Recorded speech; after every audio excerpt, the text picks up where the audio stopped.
Salut! Să vă arăt o montură făcută cu 2 plumbi. Asta și un ac de 10, cred. Am desigur și lucrul ăsta.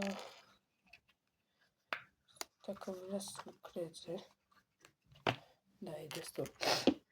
Și arată. Nu coboară nici mai sus, nici mai jos.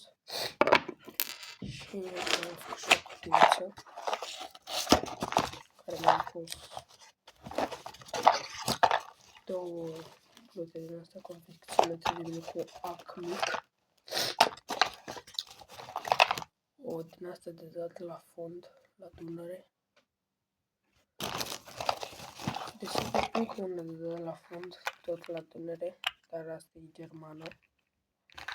Mi-a dat-o cineva.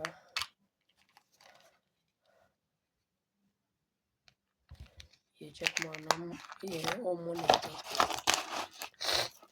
Așa, și ce să vă mai arăt? A, da, am făcut asta la crab.